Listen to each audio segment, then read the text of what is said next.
Buenos días, vamos a seguir con la clase sobre resistencias aerodinámicas y para ello vamos a volver nuevamente a la última fórmula que vimos en la clase anterior, que era donde se había determinado cuál era la fórmula que indicaba la fuerza de resistencia aerodinámica. Esa fuerza de resistencia aerodinámica está dada por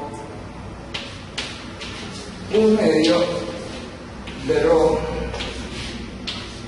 b al cuadrado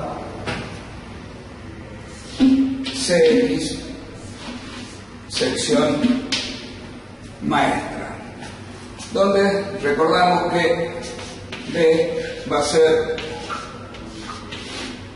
la velocidad relativa del auto, cx va a ser el coeficiente de resistencia al avance y sección maestra va a ser el plano transversal del automotor en el caso que estemos analizando las fuerzas en la dirección de X. Ahora,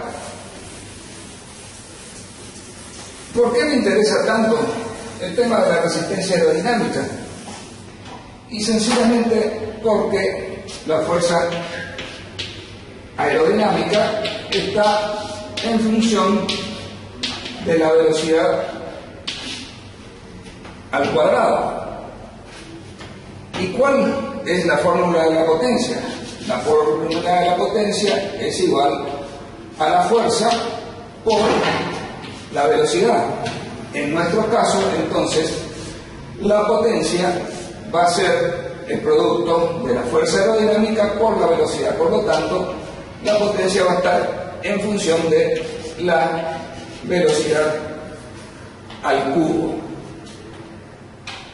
Como ya lo nombramos al principio, si nosotros vamos a hablar de una aplicación general, como son automóviles, camiones que se desplazan a una velocidad relativamente alta, entre los 80 y los 200 kilómetros por hora, evidentemente la potencia requerida para vencer a estas fuerzas va a ser muy importante, y además porque tiene la característica de que es una función cúbica, lo cual va a generar finalmente que la potencia en función de la velocidad va a ser una característica de una parábola cúbica. Mirando entonces la fórmula de la resistencia aerodinámica, tenemos que, por un lado, la densidad es inamovible, dado que nosotros no podemos actuar sobre la velocidad si queremos bajar la resistencia aerodinámica, ya que esto responde al medio donde nos estamos desplazando. La velocidad, evidentemente, es precisamente el parámetro que yo quiero determinar y el que quiero yo lograr. Por lo tanto, la velocidad tampoco la puedo variar en función de bajar la resistencia al avance. Por el otro lado, la sección maestra, uno puede decir, bien, no es lo mismo tener esta sección maestra, por ejemplo, de un vehículo, que esta sección maestra. ¿Por qué? Sencillamente porque hay cuestiones prácticas que me impiden a mí pasar de esta a esta. Yo, por ejemplo, podría decir, bueno, en vez de llevar los 4 pasajeros en 400, los pongo directamente en tándem,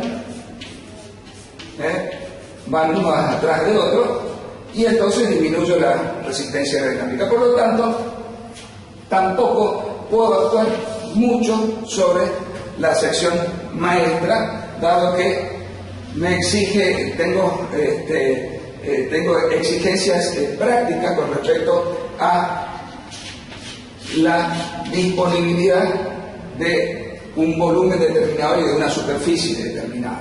Por lo tanto, me va a quedar solamente buscar la vuelta y determinar finalmente cuál es ese valor del coeficiente de resistencia al avance.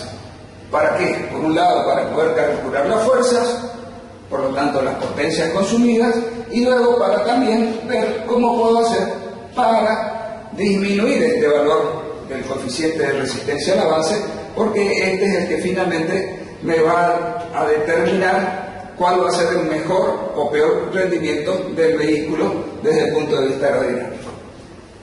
Seguimos con... Vemos entonces que el coeficiente de resistencia aerodinámica en realidad está constituido por tres tipos de resistencia que se producen cuando nosotros tenemos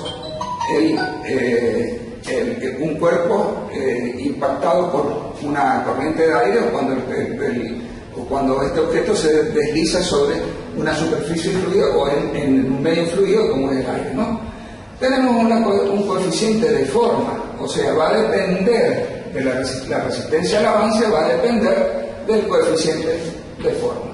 Va a depender del coeficiente de rozamiento, dado que el aire es viscoso, tiene entonces adherencia sobre la superficie y finalmente genera una resistencia al avance por rozamiento.